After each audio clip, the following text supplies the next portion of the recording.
Hello, everyone.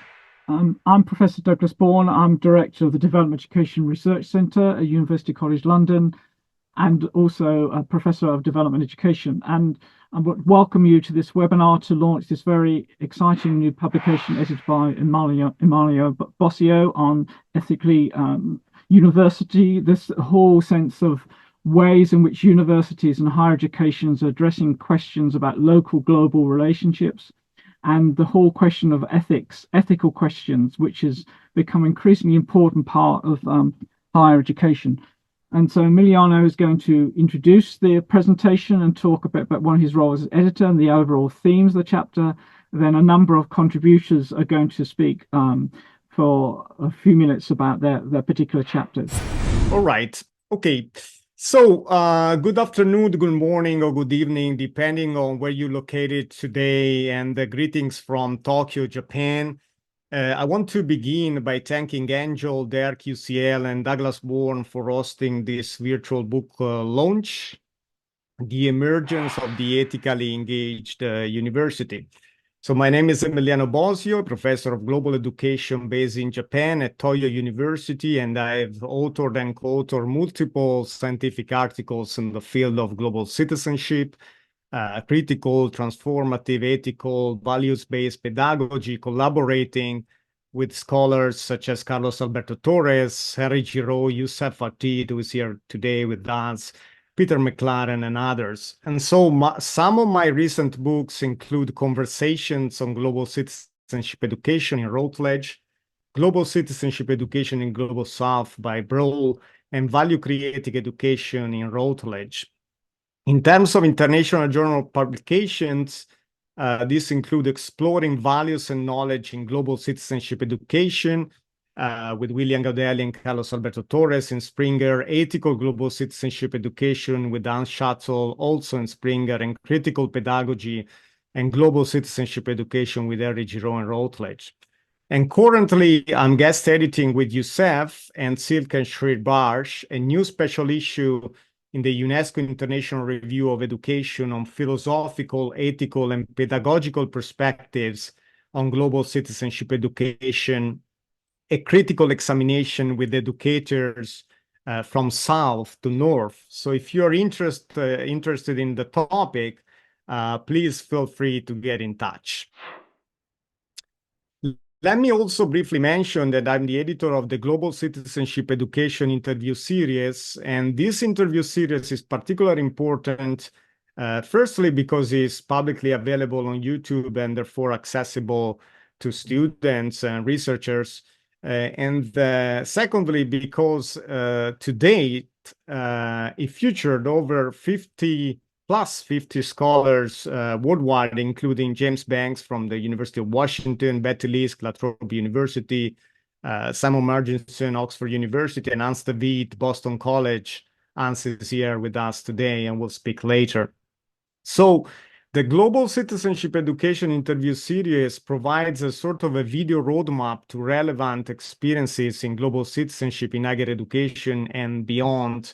And particularly, it aims to be a valuable resource for three groups of viewers. First, educators seeking to integrate the theoretical understanding of global citizenship into teaching practices, but also researchers new to global citizenship looking for dynamic starting points for their research. And then lastly, I would say general viewers interested in learning more about the history, philosophy, and practice of global citizenship.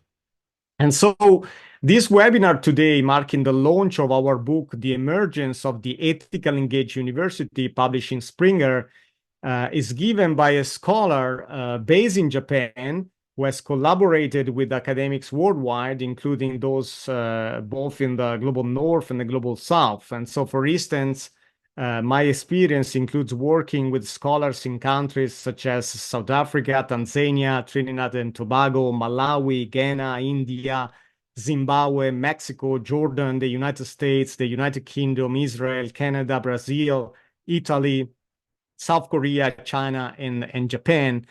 And so in many ways, the book, The Emergence of the Ethically Engaged University, is shaped by the valuable insights from numerous scholars who participated in my interview series on global citizenship. So today we have an excellent and diverse audience, and therefore I will focus on three core points. First, how the idea of the book, The Emergence of the Ethically Engaged University, developed and how it is conceptualized. In other words, I will answer the question, what is the Ethically Engaged University?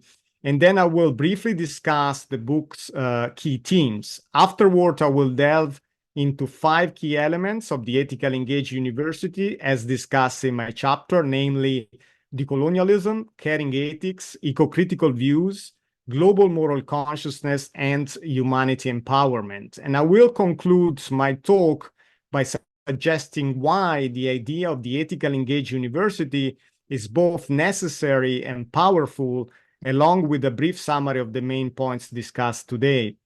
And then following that, my colleagues Hans David, Lilian Ferrer, Maria Manzon, Catherine Wimpin, Youssef Vagdid, and David Killick will speak. And finally, we will provide you with an opportunity to ask questions about the topic of the Ethically Engaged University. I want to begin by addressing the question, what is an ethically engaged university? And how the idea of the book, The Emergence of the Ethically Engaged University, is conceptualized. So I approached the book, The Emergence of the Ethically Engaged University, as an opportunity to engage critically with the question, what is a university today in our super complex societies? And so I wanted to get some sort of insight into whether the notion of the ethically engaged university could represent a potential distinct framework to reimagine higher education from a more ethical perspective for the common good, specifically a type of university that has its foundation in critical, transformative, cosmopolitan, humanistic, and values-based theories. And therefore, the Ethically Engaged University, as discussed in our book, is not, and I repeat, is not an educational institution type that exists for a global elite. Instead, it is an ethical platform oriented towards social justice that offers all students, not just the rich ones in the global north, a meaningful way to examine our shared planet. So we situate the discussion around the ethically engaged university within an ethical paradigm informed by values such as social justice, critical consciousness, fairness, equity, respect, and integrity. And so the ethically engaged university is informed and inspired by the idea of a global ethic, making a specific commitment to learners' emancipation of the human spirit towards principles of global justice. And so an ethically engaged university is one that is more inclusive, differentiating, permeable, ethically reflective, integrative of experience, and socially responsible. Examples of these different types of ethically engaged universities include the University of Wisdom, the Civic University, the Human Rights University, and the Ecological University. And so I posit that if discussed in this perspective, an ethically engaged university can uphold the pedagogy of hope, or alternatively, an ethical pedagogy, demonstrating that higher education has not become completely detached from real life or fallen short of exploring issues of politics and morality. And therefore, the ethically engaged university is focused on informing strategies for re-envisioning the role of modern-day universities in super complex societies, looking beyond passive and market-driven approaches to incorporate a philosophy centered on values and ethics. It is informed by principles of mutualities and social responsibility. Let me now address the main themes of the book and introduce the notion of value pluralism in the ethically engaged university. So as explored by the educators located in both the Global South and the Global North within the book, the ethically engaged university is capable of connecting educators, students, and policymakers within a plurality of ethical principles. which we grouped into three main themes. Theme one, critical moral consciousness, student relationships, civic dialogue, environmental sustainability, and community engagement. Theme two, Ubuntu, civic responsibilities, and the potential of the metaverse for transforming the digital divide. And theme three, social transformation and engagement. And therefore, the ethical engaged university must be strongly linked to notion of civic accountability, social engagement, transformation, environmental sustainability, and reflective dialogue. So the ethical engaged university echoes the plurality of voices that emerge from the educators in this book, and therefore, an ethical engaged university utilizes a value pluralism model. So value pluralism or ethical pluralism takes the perspective that numerous key principles, for example, humanity empowerment, autonomy, carefulness, and wisdom, need to be combined to achieve holistic and effective learning journeys within universities, all of which will blend and merge to a certain degree. And so while it would be certainly challenging to explore all key principles, and my colleagues here today will add precious input later, I will briefly focus on 5 key principles of the ethical engaged university, which I discuss in chapter 1 of our book. Let me address the first element, decolonialism. So the type of ethical engaged university I discuss in the book promotes decoloniality and diversity rather than neutral universal subjectivities. Unfortunately, globalization is asymmetrical, and there is not an equal balance of power between the global north and the global south. And I argue that the ethical engaged university must prioritize addressing issues of injustice and inequality rather than solely focusing on poverty or development. Let me address the second element, caring ethics. The ethical engaged university promotes the concept of caring ethics while encouraging learners to care for individuals and human rights as a foundational pillar.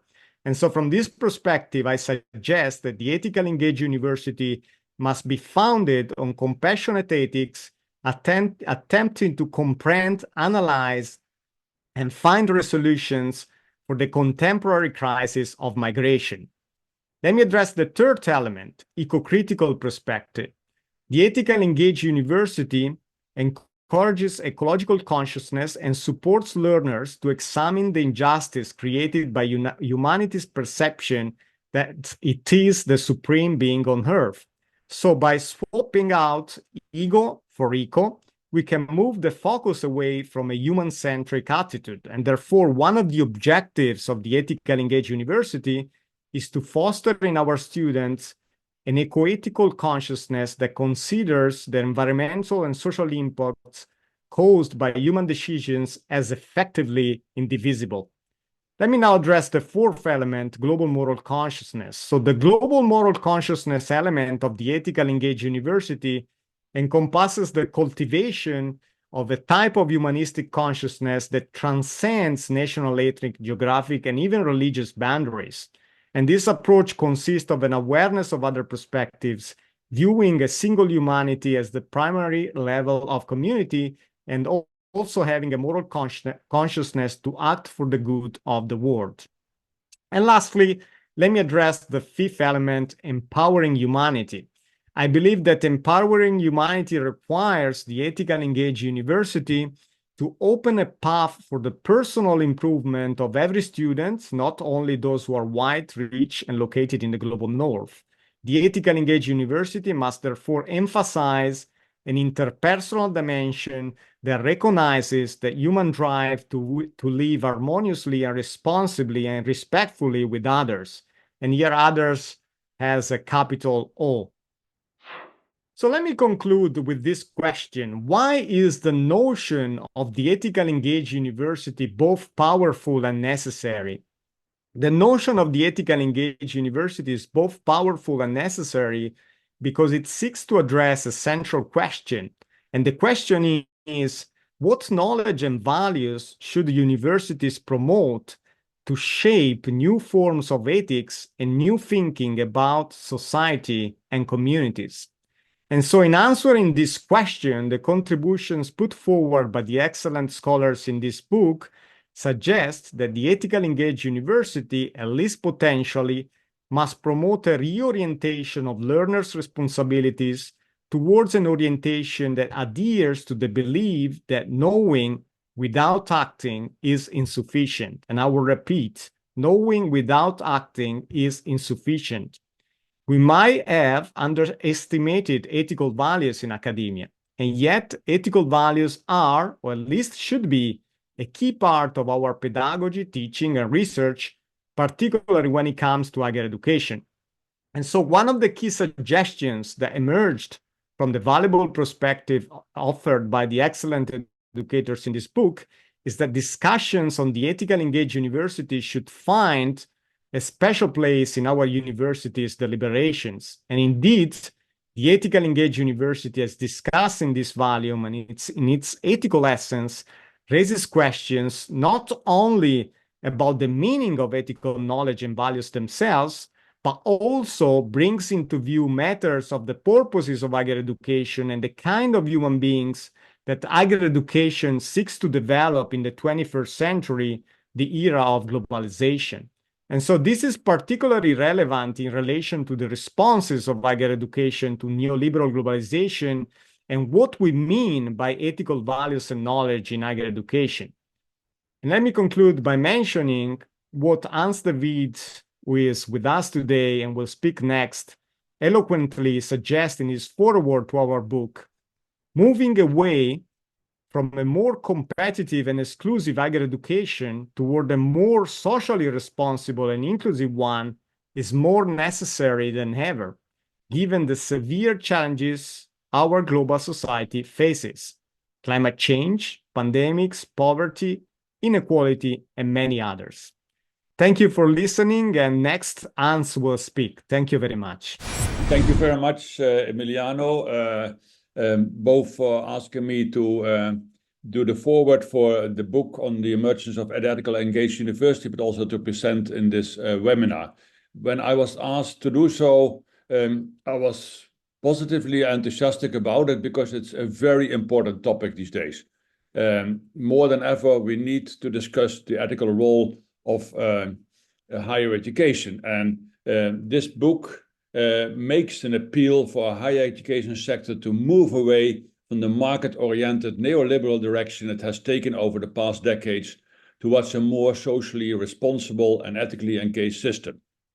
And that's a very important ambition that has to be contextualized both by concerns of inequality between the global north and the global south, between the small elite top world-class universities and the big rest of the sector, and between those who have access to quality higher education and those who have not.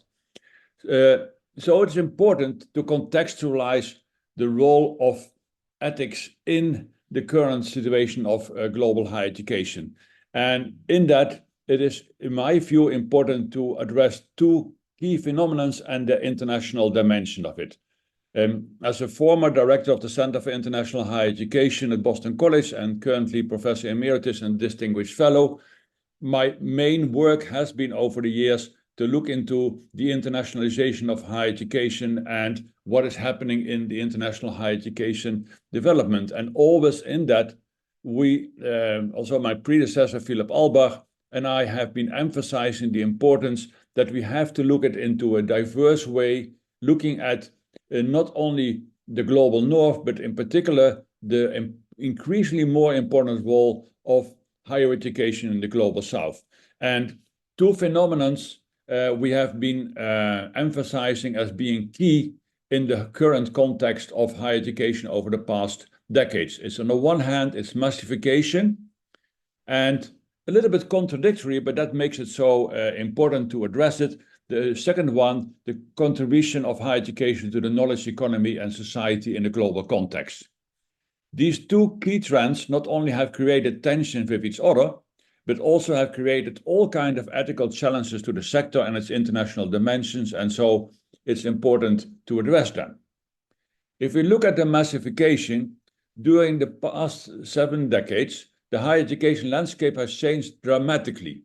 Once it was the privilege of an elite, gross enrollment ratios in post-secondary education have soared to more than 50% in many countries, reaching even over 70% in a few.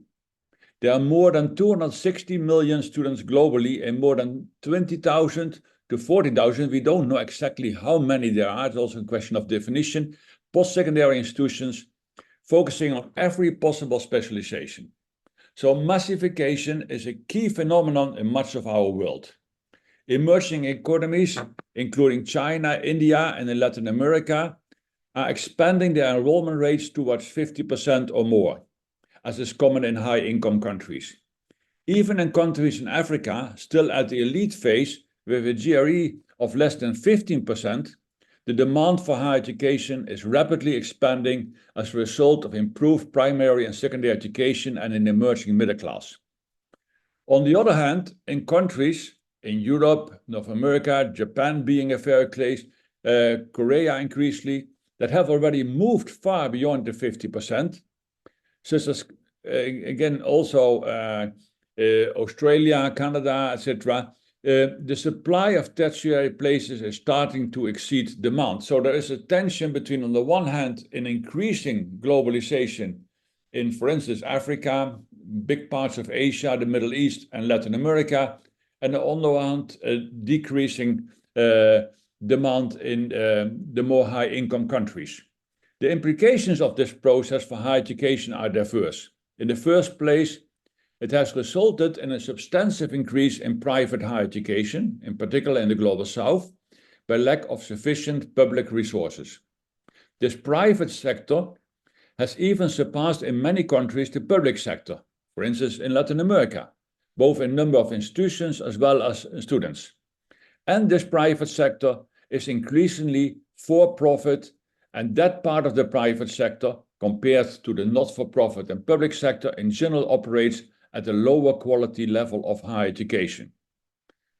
And so the implications of all this is very clear. The large majority of countries and of students, in particular those of low income, might have access to some form of higher education, but have to pay a high price for low quality. And in the second place, it has stimulated this massification process, international degree mobility of students looking for study opportunities elsewhere by lack of education of quality offer at home. This has resulted that we have seen an increase of the numbers of international students to over 6 million in the past years. And that has been a double of 10 years ago. And again, that was the double of before. And the predictions say that it might even increase to over 8 to 10 million in the coming decade. And also here, the ethical challenges are clear, as only a very small elite of international students, primarily from the Global South, will have access to quality higher education in the Global North, with revenue generation as a main recruitment driver in the North, and with consequences of brain drain, depriving the Global South from their best talents. And this competition for talents in the Global North is even more stronger because aging societies and lack of talents at home. In the third place, the massification has increased inequality in access to higher education between higher education systems and between institutions of higher education. Higher education globally and within countries is characterized by inequalities of all kinds. Differentiation is perceived as strengthening the dominance of the top-ranked research universities in Western countries, and increasingly in some countries in the former Global South, like China, in international higher education. This will challenge international mobility from the Global South to the Global North even more. And again, this increased inequality has serious ethical implications. So massification, which is still continuing in many places, will be directly linked to the ethical consequences of exclusion and low quality of higher education offers, with all the implications it has.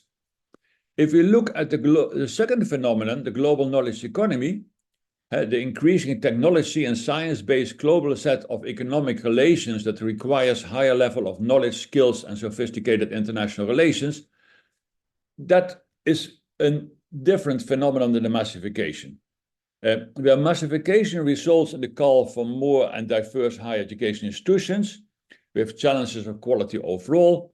This difference is that in the global knowledge economy, governments, in particular in the global north, but increasingly also in the global south, Korea, China, Japan as an example, doing the similar things like Russia did, and with France and other countries, they have created excellence programs and invest schemes to become more competitive globally, develop world-class universities, and try to move higher in the rankings. So it creates a whole much more competitive elitist way. So in other words, as Philip Albach and I wrote in 2023, on the one hand, there is a call for increased access and equity, while at the same time, governments and institutions of higher education are striving to reach excellence in research and teaching and learning. These excellence initiatives, and there has been recently been published a book by Maria Jukovic, Philip Albach, and Jamil Salmi about the impact of these excellence initiatives, have brought about a differentiation within national systems by separating an elite sector of world-class level universities from other, more nationally and regionally oriented research universities.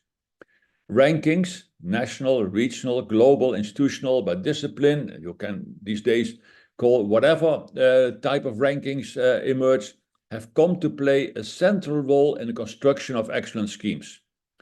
This competitive environment for the best talents among academics and students, for the top positions in rankings, for access to the top ranked publications and for funding, has all kinds of ethical implications, again, in which we see also big breaches of ethics with respect to what is happening in higher education. So these two phenomena, which have been there for the past decades, continue to influence this whole neoliberal market approach to higher education. But we need to see a change.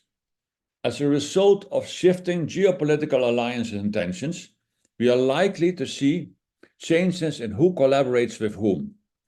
Anti-international calls for more nationally focused research, growing political interference in international academic collaborations, and increasing securitization of universities, knowledge, and individuals are phenomena that are high on the agenda of what is happening in higher education in the world. Nationalism, geopolitical tensions,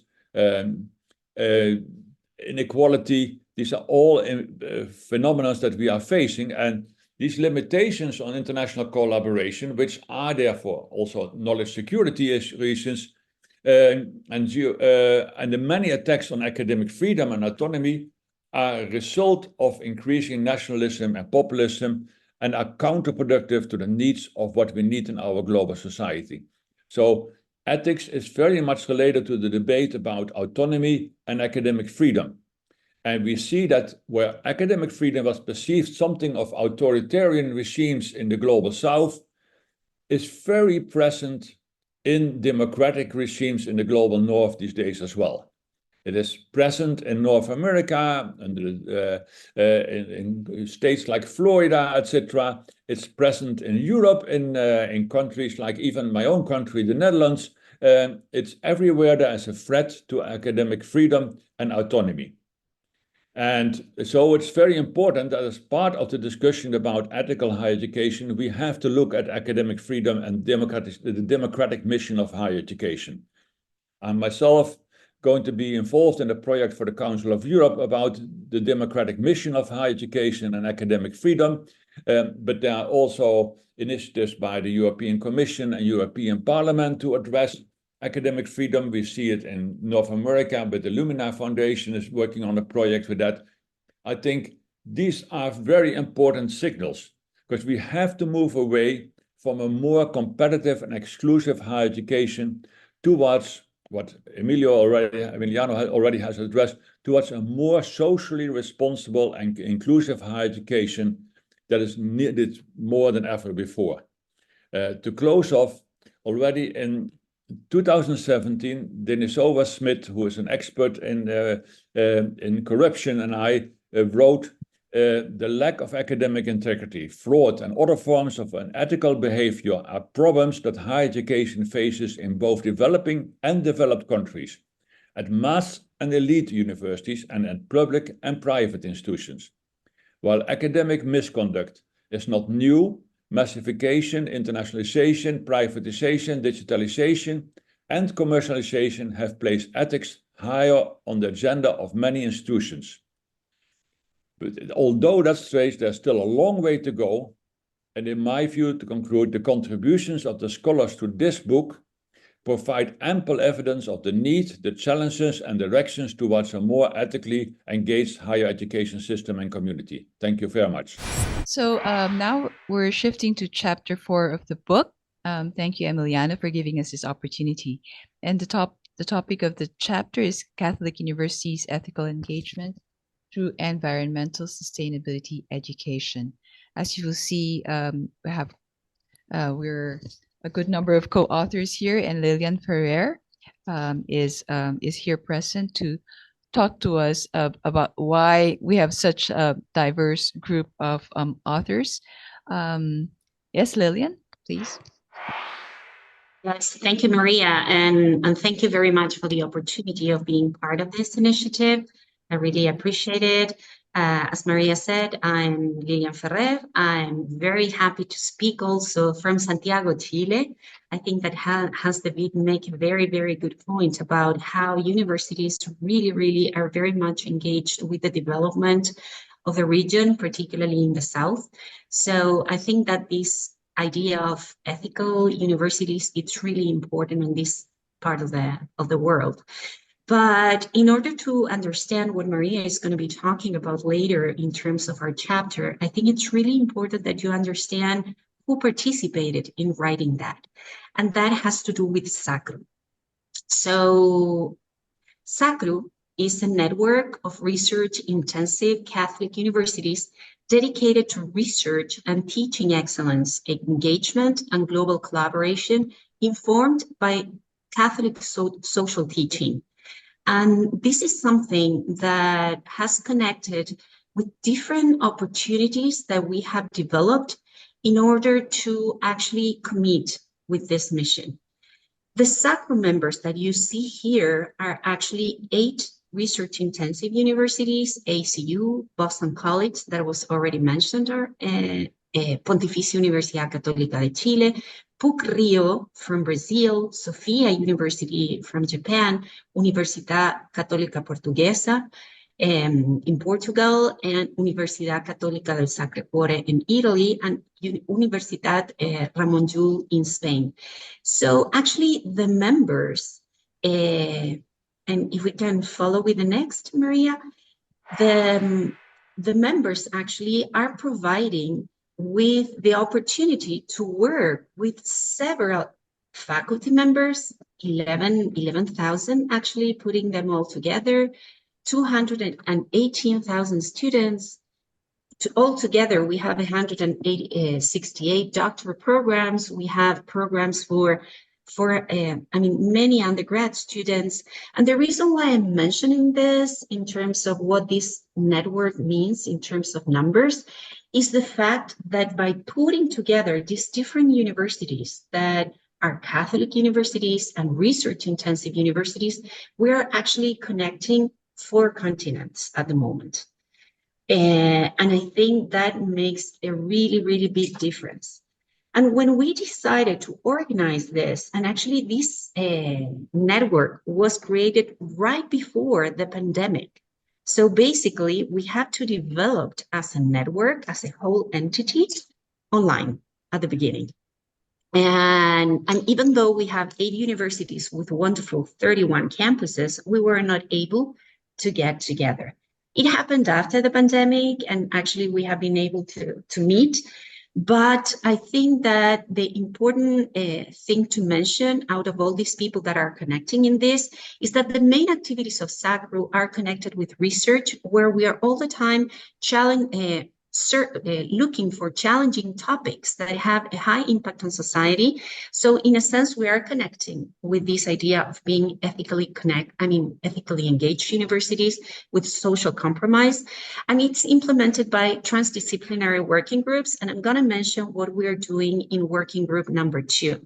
But also, we are in charge of training the next generations. So higher education, sharing good practices for internationalization of education has been also part of our endeavor. And the third main activities of SACRU is service to society and partnerships. So basically, we have incorporated with different external stakeholders, with the Holy See, Centésimos Annus, with the Food and Agriculture Organization of the United Nations. But I think that we are in the process. We are in the process also for getting more connected with non-Catholic institutions. So as I said, everything is done by 7 different working groups.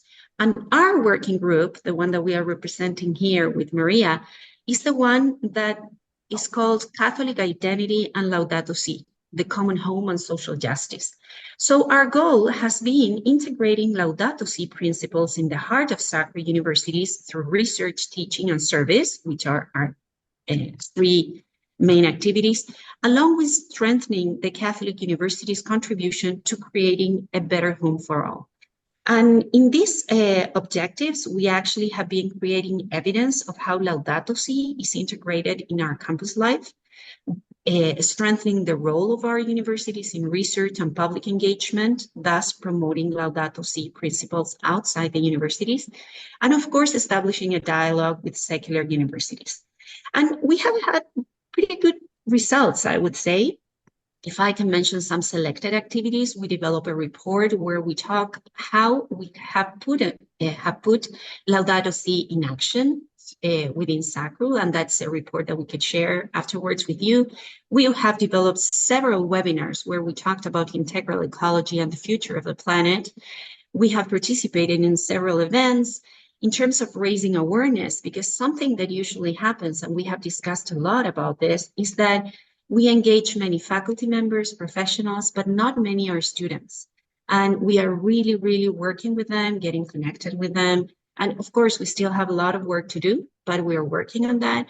And we have done some publications in peer-reviewed journals like Annals of Global Health, Lancet Planetary Health. This report that we put here in the slide, but also actually it has been very important for us to participate in this book chapter. And the reason why we decided to show you a little bit about our working group is that because the significance of fostering networks of international imagination free from colonialist perspectives, and this is something that was mentioned already, is a paramount, we believe, for advancing humanity. Such networks encourage plurality of ideas. We have become, I think, more innovative, allowing for more inclusive and equitable global society.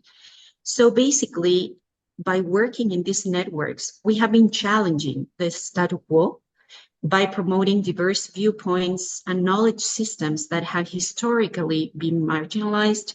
So this approach is intrinsically connected with the concept of ethically engaged universities. And I think that the reason why we ended up writing this chapter is because we have been connecting as human beings in this particular group through this network. And I think developing these international strategies that are very open, that are very inclusive, and not just having the best ranked universities, which is a very competitive approach, has been what has allowed us to get to the point, like, for example, writing this chapter. So again, thank you very much for the opportunity for being here, and we are really looking forward to develop more strategies and work more together to develop more the human beings. Thank you, Lillian. Thank you for that wonderful introduction of SACRU and positioning the chapter within the global discourse. So I will just summarize the key arguments of our chapter. So there are mainly 4. First is the need for the ethical paradigm, which has already been discussed in the introduction. So at higher education universities, that we need this ethical responsibility And second, religion as an alternative ethical paradigm for a deep transformation with respect to ecological sustainability. And within that, the Catholic religious ethics, drawing on the document Laudato Si, which Lillian has mentioned, as a pathway to the ecological conversion in our universities.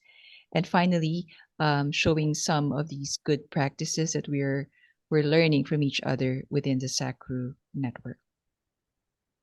So the first point, very briefly, the need for ethics at higher education institutions. I think we have already talked about the challenge from the dominance of neoliberalism. I think Emiliano and Henry Giraud have discussed the features of neoliberalism, and so therefore we need to counter that with this ethical leadership in the area specifically of environmental sustainability, because as also mentioned by Professor Hans de Witt,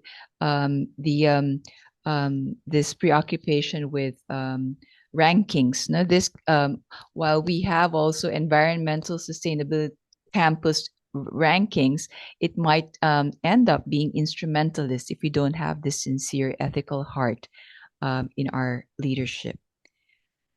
So we know that the global crisis of unsustainability is a crisis of worldview, and therefore we are proposing in this chapter, taking a look at the religious ethics as an alternative worldview from which we can draw a lot of wisdom to counter such challenges.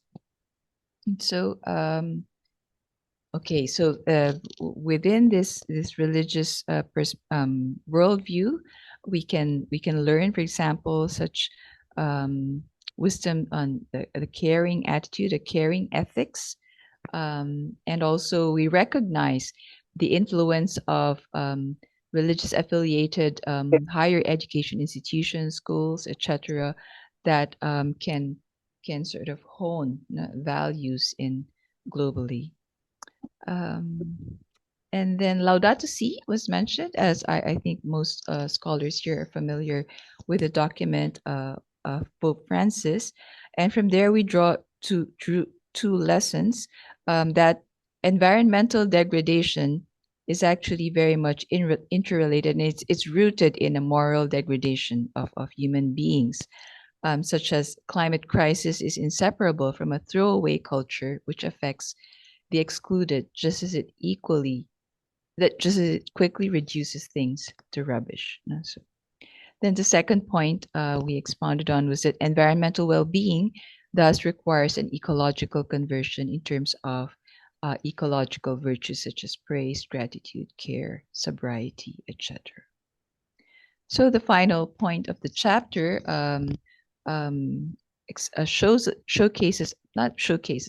discusses some of the examples that within the SACRU network we have been working on, such as environmentally friendly products, or raising awareness about Laudato Si through the media, environment caring pedagogies like Healing Earth. This is a wonderful resource. And our program at Sophia University on for sustainable futures, etc. So that's just a brief summary and overview of the chapter. Thank you very much for listening. All right, wonderful. Thank you, Maria. Thank you, Lillian. Much appreciated. And next, Catherine, if you could, yes, there we go. Thank you, Emiliano. And hello to everyone here today. So my name's Catherine Wimpenny. I'm Professor of Research in Global Education at Coventry University. I work very collaboratively with colleagues in our centre. It's great to see a colleague here with us today, Marina Orsini-Jones. We're very much looking at research into local and global teaching and learning pedagogies and the practice and strategies within that, and also across a diverse of learning spaces, which focus on issues of diversity, social inclusion, equity, and social justice. And our work is looking at ways to challenge and remove barriers that prevent and restrict the active engagement of diverse students and staff and communities in quality education experiences. I'm speaking today about our chapter in the book, which we're very pleased to have included. And this work is on behalf of a wide team of international colleagues without whom ACES would not have been possible. And I wanted to comment about where our chapter fits. I see it in theme 1. It's very much linked in terms of the ideas around value pluralism, around student relationships and community engagement, decoloniality, and humanity empowerment. So we're very much looking towards issues around autonomy and academic freedoms, and within this chapter, a way of trying to conduct socially responsible research. Our contribution into the ethically engaged university then is about collaborative partnership across international universities, and those international universities working with their local communities. And the communities which are included in our chapter, which is a very applied way of trying to understand and look at some of the issues that we're talking about today, was around colleagues working in Malaysia, Indonesia, Vietnam, and in the UK, who've been working together for some time around the contribution of playful and frugal approaches to education, which could be sustainable, and in ways in which they could help bridge formal and informal education contexts. So ACES, and this stands for a community-centered education model for resilience, was built on sustainable community-driven action, with communities' active role with the universities in articulating what their needs were, not narrowly defined or conceived by the universities. This work was supported from the UKRI, the GCRF Global Challenges Research Fund. It targeted the UN Sustainable Development Goal 4 of providing inclusive quality education across education ecosystems. And within ACES in particular, we were looking at young people in how they could develop their capabilities and be supported in becoming active lifelong learners and contributors to their communities. In our work in ACES, we weren't always expressly linking to the concept of the engaged university. I would argue it became more of a discussion, an area of focus as we looked at mapping the various local and across-border engagements that were shaping and engaging participants' practice in ideas around frugal education across the formal and informal contexts, across the partnership. So as explained in our chapter, and hopefully you may read it or go on to read it, our partners were the University of Malaysia Sarawak. These are public universities, the University of Hanoi, Science and Technology in Vietnam, and private university in Indonesia, the University of Ponorogo and Negeri Malang, with Coventry University here in the UK. So I was thinking about what ethically engaged key points I wanted to draw attention to with my time today. And in particular, I want to focus in on issues around mutually reciprocal partnership work and also community-centered co-creation. ACES was built upon a significant partnership history, and I think this is really important to explain. It was co-founded by Professor Sylvester Arnab, who himself is seen as a champion of playful, frugal, and open design practices, and has worked extensively over the last decade on programs such as Game Changers. And he's a very collaborative researcher and worked extensively with the wide group of partners here, including Fitri Suraya and Jason Minoy, whose work on creative cultures in Malaysia really was looking at spanning urban and remote areas, working with marginalized communities in their context, using playful pedagogies and frugal design thinking. So I think it's important to explain how this partnership history was an important motivator for colleagues to want to engage further to expand on what have been learned to date. This previous partnership history is important as well because it helped to garner support. It helped garner support institutionally and locally, and was valuable for some of the partnerships in terms of, for example, in Vietnam, having the University of Hanoi in Science and Technology backing the ACES ideas was really valuable for the teacher training colleges and the schools, because they viewed that, you know, this was research and education practice that had some history and weight and evidence and was worth investing in. So a partnership history was very helpful, but trust isn't built when universities dictate the relationships. And so ACES was very much about bringing together very different approaches to teaching and learning, drawing more on ways of looking at academic freedom and playful pedagogy, and using wider learning spaces with frugal materials, some of which was quite different practice with some of the contexts in which partners were working. If universities dictate relationships, then practices also deny the learning which comes from the wisdom inherent in community. And so ACES focused on being with communities and taking time to find out with them, about them, you know, what was going on, where their needs were, what pace was useful to work at, not enforcing ideas, but really being respectful about finding ways to engage in communication. Some of these partnerships already had some foundational work, but whilst we had all the new partnerships being initiated from the ground up. But throughout, and I'm not saying we got this correct all the time, was about this importance of being respectful and celebrating our plural ways of knowing, of expressing and relating. And really a willingness to try and listen and change tact as important. And this was all part of how we tried to build this mutually reciprocal approach. Because we couldn't find all the solutions on our own, the educational issues confronted in each of the localities and contexts would require problem solving as part of collective action in those contexts.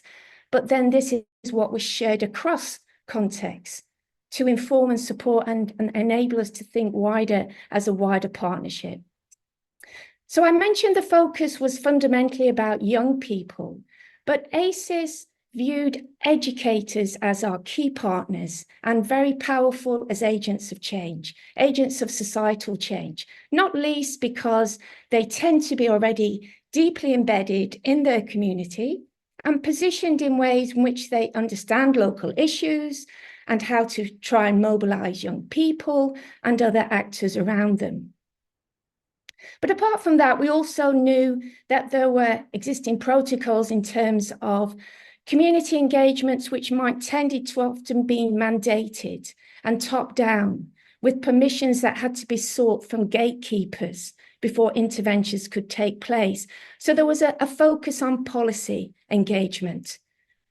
Whilst we wanted to look at grassroots innovation, we were very respectful of country partners, ministries of education, and their training policies. And this involved the local university partners being in liaison with local representatives from departments of education and training staff across the districts. In Malaysia, for example, the policymakers were approached really from the start of the project. We needed that time. And for us to explain the methodological approaches which could be reasonably acceptable to support the work that Malaysia university partners wished to do with communities, and that it was in alignment with national aspirations and goals for education. So my second point now links into this issue of co-creation. And I've already mentioned the importance of time and partnership history. But we did spend time, and this is partners working across all our localities in the main project phases, which was about onboarding and taking the time to do that thoroughly and explaining and working to make sure people understood and in ways that was accessible and understandable. So onboarding is an important first part, as well as then moving into sharing of practice as relationships start to be built and people start to think about ways in which they could try and apply ideas before really thinking about the consolidation of learning. And our chapter work goes into these details, including the different ways in which we were looking at upskilling teachers in ways which could help promote teacher agency and ownership. And as mentioned, we would then share this across our many partner meetings. We experienced that when community stakeholders' views are listened to and ideas are collaboratively developed and shared and using a range of different media and resources, that people were willing to contribute time and resources and labour, and that co-design and co-construction of educational activities meant that those actions and behaviours of participants together were seen to inspire further people to engage and further mobilisation of support. So it was a sort of a building of momentum that we could see happen over time. And some examples included a green education playground initiative in schools in Vietnam, the repurposing and conversion of dilapidated buses into creative community learning spaces in Malaysia, the upskilling of retired teachers and professionals, as well as youth volunteers who helped in enabling the continued education of young learners during COVID in Indonesia, who were otherwise unable to access their schools, and remix learning game changer events, which were facilitated at Coventry, engaging academic staff and public engagement colleagues. We used a whole range of ways to capture what was going on, again explained in the chapter through our many different tools using film, photography, our case studies, reflective insights, and all within a participatory action research framework. So a continuous cycle of this iterative reflection and action. It wasn't straightforward. We navigated our project work through COVID. We came out of that on the other side. We struggled. At times we didn't get it all right, but we did achieve a lot as well, and we learned a lot. We learned a lot about what can happen through developing community bonds between universities and with universities, with their local schools and industry partners and informal education groups, all in support for young people's learning trajectories. So I'll finish there. I'm going to put in the chat a link to our ACES site, which was co-designed and provides a lot more resources and collective insights from our learning and from our project works. Thank you. All right, excellent. Thank you, Catherine. And next is Youssef Agdi. Thank you very much, Emiliano, and thank you for the opportunity to participate in your exciting and imaginative project. It was an honor for me to contribute. What I want to share with the audience today, and what I've argued for in the book edited by Emiliano, is for a notion of an Ubuntu university. And the argument is whether the idea of an Ubuntu university is commensurate with an ethically engaged university. So my argument is brief. Firstly, I argue that the African ethic of Ubuntu, excuse me, comes from the dictum, a person is a person with other persons. So in the isiXhosa language, it would be Ubuntu ngumuntu ngabanya abantu. Now, if a person is a person with other persons, then it means that a person retains his individual autonomy. And that's an important aspect to mention, because often in misconceptions about the concept of Ubuntu, Ubuntu is predominantly associated with collective communal action, and incorrectly assumed that such communal action dispenses with the idea of individuality. So my argument in the text is that you do not relinquish individual autonomy that the person can speak her mind, that the person can articulate herself in relation with others, and in that way, her autonomy is maintained. So the very idea of I am because we are implies that the individual does not get rid of her individualism in order to function in a group or in community. So that's the first argument. The idea of ethical engagement is when an individual sustains her right to exercise her autonomy. And an engaged Ubuntu University cannot be one unless that university recognizes the acts of autonomy of the individual. The second argument is the notion of community. So when an individual is what he is or she in relation with community, it implies that there's an opportunity to pursue actions in a deliberative way. In other words, people articulate themselves, they listen to one another, what one another espouses, and then they develop the critique to talk back to what has been heard. And in that way, deliberative engagement manifests, which is central to the idea of community. A community in Africa, anywhere in the world, cannot be legitimately a community if that community does not have the right to respond to what has been heard, in other words, to critique the judgments of others. And in this particular concept of Ubuntu, the collective, the communal, has the opportunity to respond to what has been heard.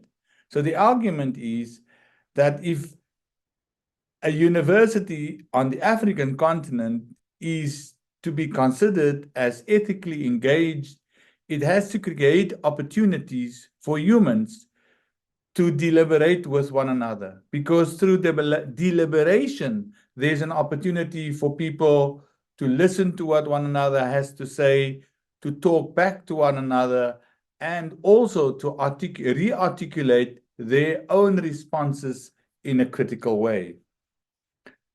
So that's been my second argument. The third argument is that the very act of Ubuntu implies that humans do not merely engage autonomously and deliberatively, but that their actions are geared towards the cultivation of something more responsible. In other words, intertwined with the idea of Ubuntu is the ethic of human responsibility, that I have to respond to situations which are distorted or unfavorable. And in that sense, I manifest my Ubuntu. I cannot say I'm a person of Ubuntu if I do not act in the interest of myself and others. In other words, I respond to situations that they might find unfavorable or distorted, including myself. So in that way, Ubuntu becomes a human act of responsibility because I develop the capacity to respond to undesired or unfavorable situations. And for universities to adopt that particular kind of approach on the African continent, where they are confronted with major challenges, whether it's wars, whether it's ethnic conflict, whether it's situations of child trafficking, whether it's domestic abuse, those distorted situations become the responsibility of a university to act towards. In other words, if your actions do not result in you doing something about combating a distorted situation or an unfavorable situation, then your education at the university becomes unresponsive. So the argument is that for a university on the African continent to become an Ubuntu university or to sustain its task as an Ubuntu university, it has to advocate for autonomy, coupled with the notion of deliberative engagement and intertwined with the act of human responsibility. And in that way, universities would not only enact their roles as ethically engaged institutions, but they would also meaningfully contribute towards the transformation of societies in which they are situated. Thank you very much, Emiliano. Thank you, Youssef. That was really, really interesting. And I want to introduce David Killick as the next speaker. David, thank you.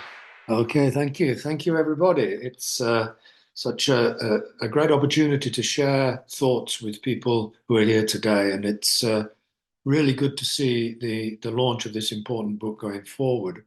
I'd like to just pick up, before I go into my own chapter, on a few ideas which have already been noted by previous speakers, which actually align very well with my contribution to this book. Emiliano started off by talking about inclusivity and mutuality. And I think while both are great objectives, there's a certain, a common view is that inclusivity is a matter of policy. And certainly policy can drive or inhibit inclusivity, but policy is not the way that we achieve inclusivity. And it's mutuality, I think, is a crucial word in the achievement of inclusivity in our universities. They also talked about human empowerment, and human empowerment is driven by recognizing the humanity in all of us. We are all disempowered when we remove ourselves from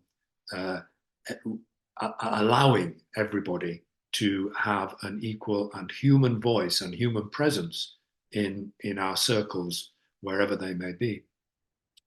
Hans talked about academic freedom and the importance of academic freedom. And of course, we can't deny that. But again, often academic freedom is seen as a matter of policy. We achieve it through policy, and we don't. Well, again, policy is important, but we achieve freedom in any sphere through the relationships that we have and how we enable people to be free in those relationships, and how we allow ourselves also to be free within how we enact those relationships. Hans also spoke a little bit about neoliberalism, and I would argue, I don't bring this up in the chapter, but my chapter about human relations, about student relations, and I think human relations can be seen really as something of the antithesis to market relations, which sort of frame the neoliberal agenda. And it was great to hear Liliane and Catherine in their different ways talking about the importance of networks or the importance of communities. And they raised the ideas of connecting as human beings and of mutually reciprocal partnership work. I think that's what Catherine said, which is, again, very much in line with this chapter. And Youssef, of course, Ubuntu is that I am because we are, while, you know, how we retain our autonomy, how we find our autonomy, actually, I would argue, through the relationships that we have with others. So my chapter fits in as chapter 2, ethical engagement, student relationships, and civic dialogue. And I think it's fair to say that the focus is sort of, I've come round to this focus over a number of years of talking about other things which kind of brought me to this view, but particularly prompted at this time by a real deep concern about the resurgence in us and them thinking across our societies. This has not got better since I wrote this chapter, by the way. Barthold refers to this as polarization. I prefer to use the term dislocation. And that's because I see a certain amount of deliberate action in the process. I see people who are deliberately dislocating us and our societies and our students in our universities. I think dislocation occurs through kind of two processes. One in which, commonly spoken, as individuals and as groups, we are all drawn towards highly partial truths about the world. But at the same time, there's a process, an internal process going on, which drives us apart through what we carry as our embodied stories of ourselves and others. Both of these today are fed by social media, but they've always been fed by traditional media. They're fed by our social cultural communities, our institutions, by our political classes increasingly. And I'm afraid to say also they're fed by what happens often in our universities. Whether in geopolitics, domestic politics, social politics, community group politics, small cultures of social media influencers and conspirators, wherever this may be, those who have power in those communities seem to me to be increasingly, deliberately promulgating myths in order to alienate us from each other. And how we respond to those myths is always mediated by our pre-primed constructs of others. Simply, the less human they already are to us, the more dislocated we all become. So, in addition to the sort of wider culture wars going on in the big world outside there, dislocation, I argue, also manifests as pernicious culture skirmishes, I'm calling them, which are enacted daily within the learning spaces of our universities. And saying that through a million microaggressions and structured inequalities, diverse students are, and I include students from the global north, the global south, students who are international and domestic, students who come from minorities and majorities. All our students are silenced and inhibited from exploring alternative perspectives when they're interacting with their peers. And this dehumanizes everybody. This denies their academic freedom. This denies their capacity to engage with their fellow students in learning. And it also disempowers them in many other ways, but let's just focus on that for the moment, because it entraps everybody, all of them, each of them, all of us, within the limitations of our single stories. And it distills at the same time, it's a pernicious process which distills others into what I'm calling one-dimensional avatars. In other words, the others become completely defined by their ethnicity, by their culture, by their differences in experience, or even today by their perspectives on a single and objectively very trivial issue of the day. They can still become dehumanized. So in this sort of context, this chapter argues from a Freirean perspective that the ethically engaged university has responsibilities to enable students to resist three interrelated temptations. First is temptations to interpret the world only from the truths of their own single stories. The second is temptations to exclude themselves from dialoguing, an important word, with others. And third, the temptations to become entangled, enmeshed within the culture wars which go on to inhibit individual and collective agency.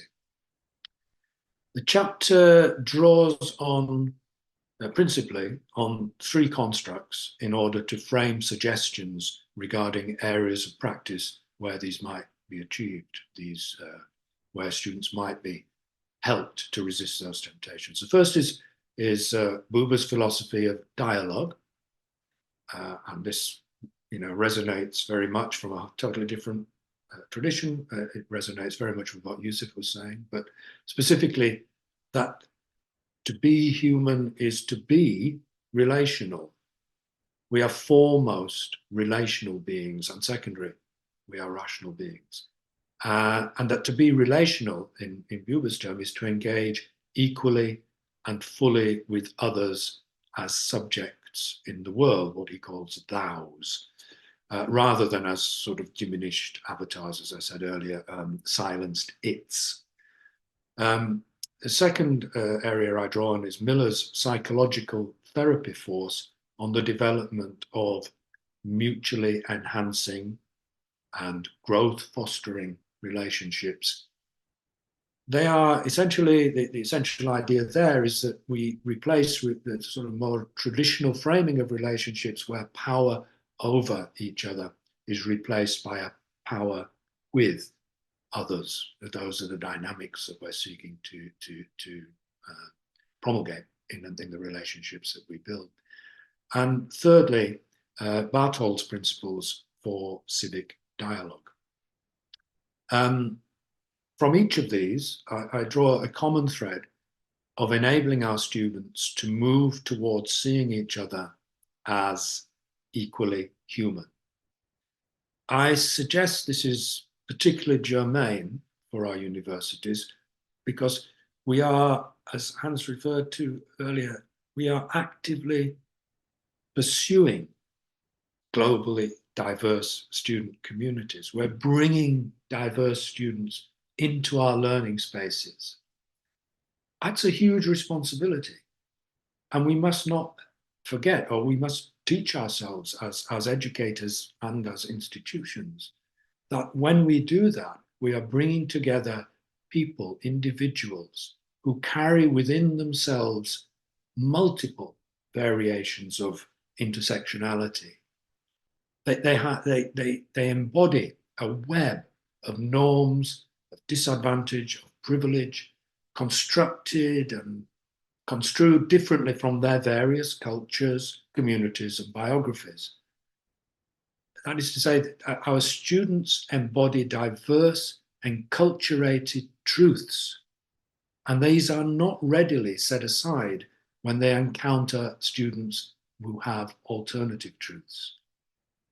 And these truths include self-images concerning who does and who does not hold power, who does and who does not have voice, and so who is and who is not equally human among their fellow humans. So for students to achieve transformative shifts in such a fundamental aspect of their social identity, it requires quite a significant ontological move. And unsurprisingly, therefore, to enable such shifts requires not a little module here or there, not a workshop here or there. It requires consistent and holistic responses across all aspects of university life, every single bit of it, from marketing to what happens at an awards ceremony. But the focus of this chapter is specifically on designing learning activities with the precise aim of fostering the kinds of relationships which will enable and incline our students to recognize, to engage with each other as fully human co-learners. This requires a long-term, structured, sustained approach to the ways in which students dialogue together within their learning activities. It requires then deliberately designing learning activities with human relationship development in mind.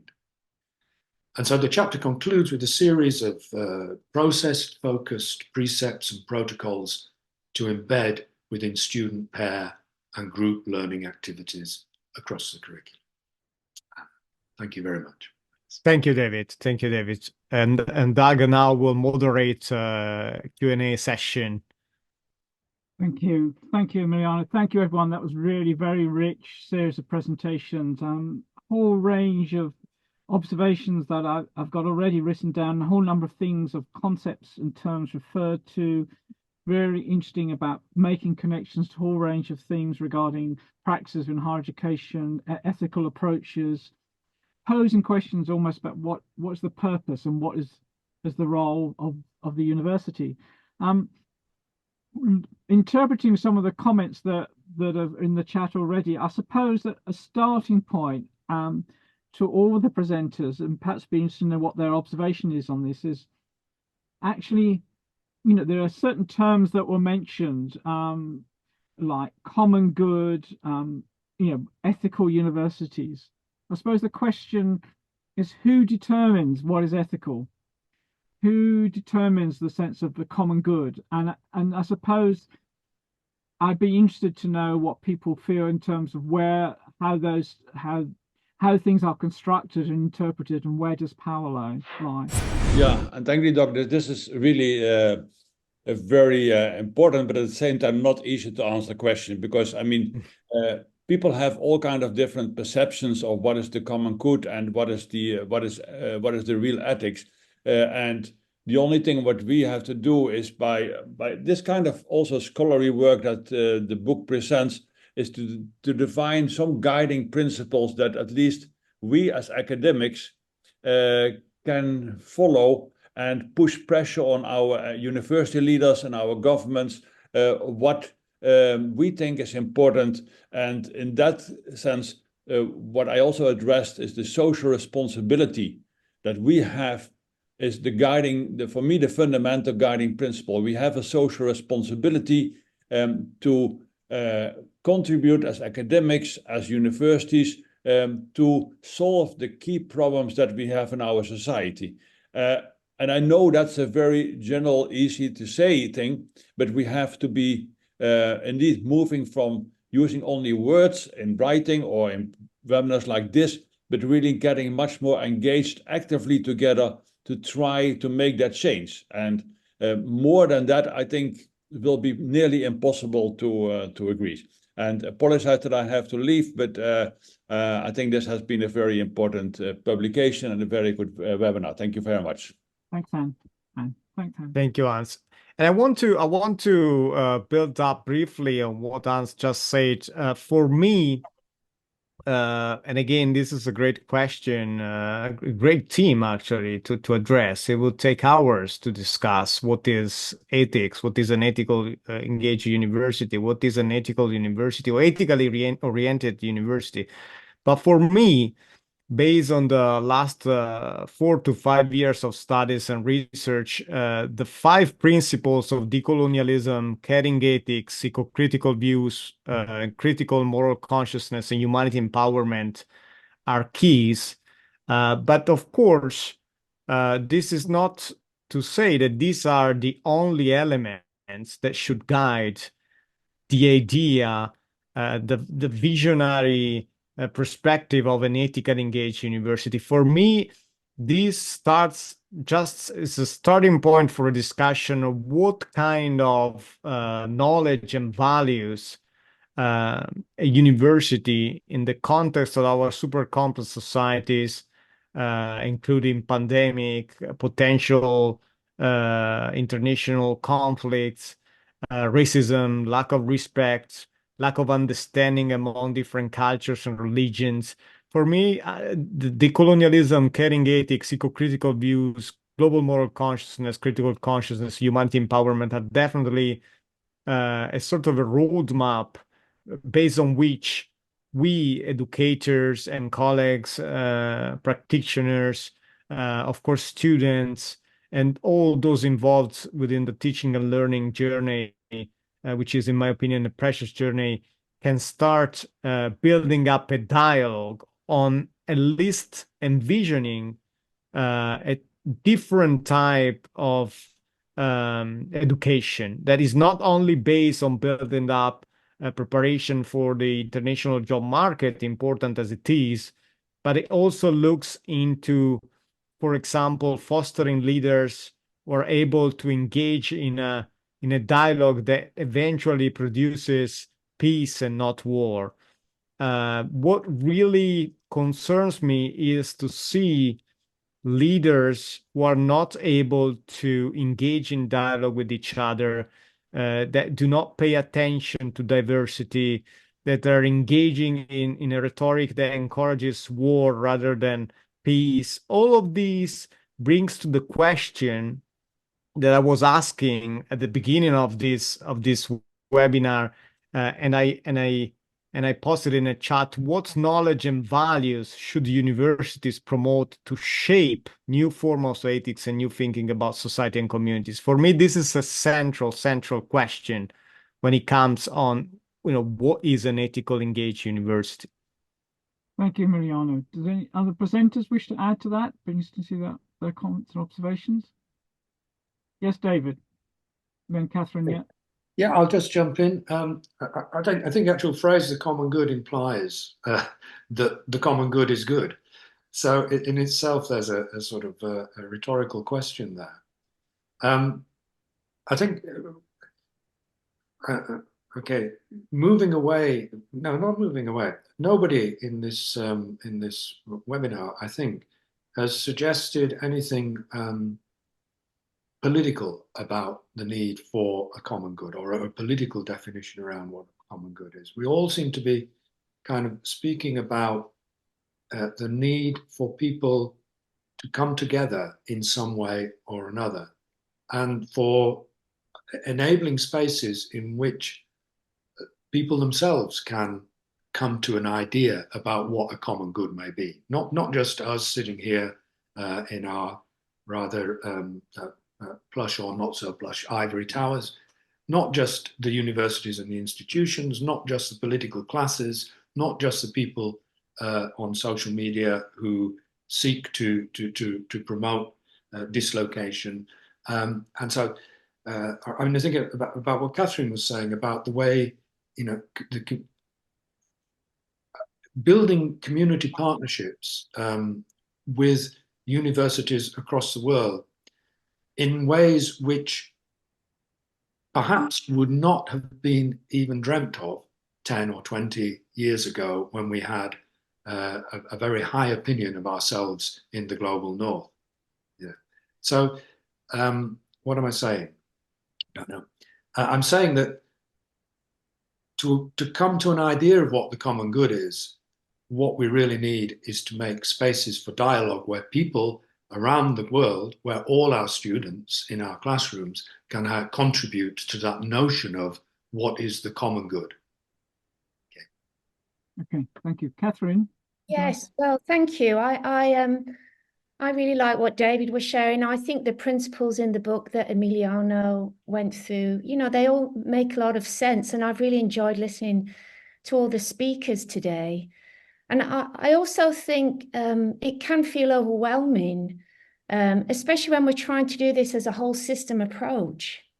I think a lot that we're trying to do this in small ways, with trusted partners and people that, who are also committed and like-minded and want to think about ways to actually envisage this through practical action. What does it look like, and trying things out that are trial and error, but with that honesty to try and reflect and understand where we can improve.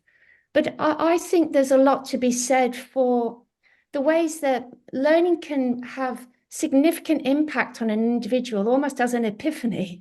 And that almost like it's happened for that person. And there's, as well as cumulative change, I think there's a lot to be said from seeing an inspiring academic, a caring student, or something small that someone does can be very powerful. And whilst I'm all for a combined collective effort, I think we have to also take heart in the small things we do that make an impression and build. So, yeah, the courage to also speak out. I really enjoyed Gertrude's comments too in the chat. Really, really lovely insights. Yes, and there's quite a lot of comments by Gertrude and others about the importance of dialogue and so on. And I think that's that I think is important. And I wanted to raise that, and it's sort of implicit in some of the comments, which is for many universities at the moment, what's currently happening in the Middle East, for example, is having real challenges about what is the role of the university and how does it provide space for these questions and discussions, where there can be very often entrenched views with a lack of effective dialogue and learning from each other.